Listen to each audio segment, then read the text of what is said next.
the boundary between the gospel and the social gospel needs to be watched very carefully because we have many historical examples of groups of Christians who originally started as a very gospel-centered groups, but over the years, they really drifted towards a social gospel. Student volunteer movement, for instance, is one group like that. And often this is a gradual process. And so we need to be very attentive to these historical examples. Now, for me,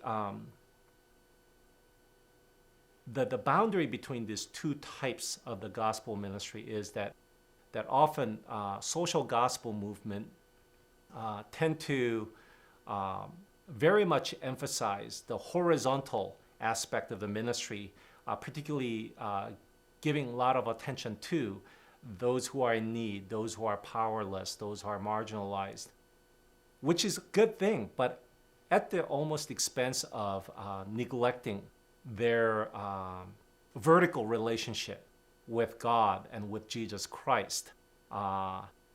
And so they reduce all Christian gospel ministry to this horizontal plane, and that is a very reductionistic, and therefore can easily fall into this error of reducing gospel to simply good works. The another aspect is that often the social gospel is very attentive to here and now, the temporal situations, but once again, completely neglecting the eternal reality that we all face about heaven and hell. In fact, sometimes they very disparagingly talk about the issues of eschaton, because often following the Marxist thinking that paying too much attention to heaven and hell cause us to neglect about the situation of today.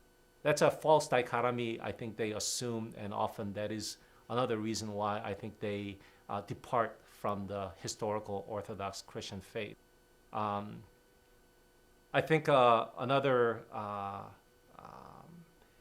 the difference would be the social gospel would often dependent upon the political and economic system as a source of salvation and liberation, and then completely neglect the spiritual aspect of our human reality, our sinfulness, and so forth. So they see the very partial picture of the human reality, and therefore their gospel is very incomplete and often lacking the kind of the transformative power that they can have. I am very encouraged by many of the particularly younger evangelicals who are becoming very enthusiastic about social concerns and so forth. But I am at the same time quite concerned that unless we're careful, we may walk down the same historical pathway that the social gospel folks went. So for instance, when they use a term like social justice, I asked them, what do you mean by that? And often the answer I would get is the definition that they heard from their secular university context, which, as you know right now, is a very ideologically loaded term. And it's also a very divisive term because African American communities often use this term quite differently than, let's say, how Latinos would use it or how gay and lesbians would use it.